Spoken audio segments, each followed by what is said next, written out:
दरियाए चनाब ने जमीनी कटाव की वजह तो कई पिंड तबाह किए से, कई घरां नूं जायदादां तो महरूम किया से।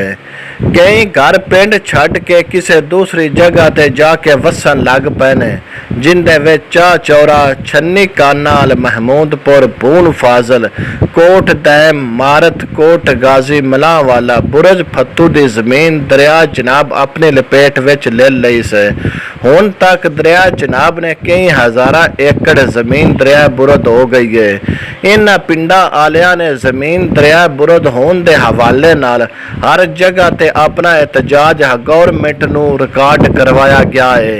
कदी माजकू चौक जलालपुर भट्टियां विच ते कदी DC दफ्तर दे सामने, कदी MPA मियां शहीद हुसैन भट्टी दे डेरे विच।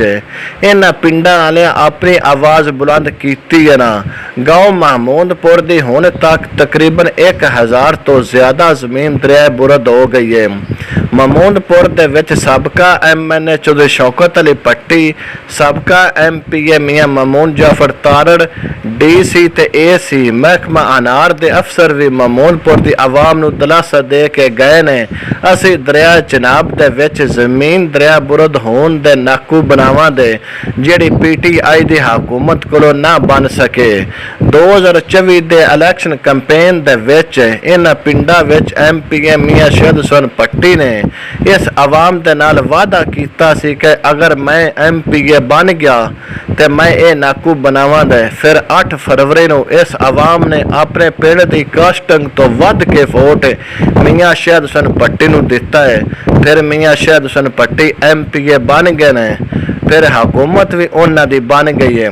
MPA मियां शहीद हुसैन भट्टी ने सरा अफजल तारड़ नाल रल के Punjab planning and development board कोल दरिया चनाब की तबाही की शिकायत की है ना।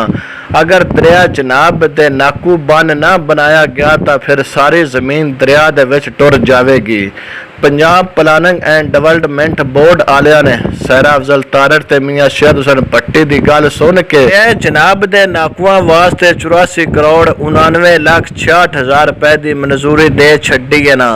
हुण असी ये वेखना बारिशां दी भी रुत दरिया चनाब दे विच इंडिया अल्लों पानी भी छड्डिया जा सकता है। क्या हुण दरिया चनाब दे नाकुआं दा काम शुरू हुंदा है या कोई ना, या पिंडां आलियां दी जमीन दरिया बुरद हुंदी है या इस नूं बचाया जावेगा।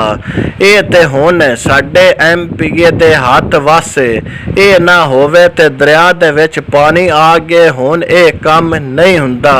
ये फंड किसी होर जगह ते ला लवो, ये आवाम मुड़ वेखदी रवे। साडियां जमीनां दरिया बुरद हुंदियां पईयां ने।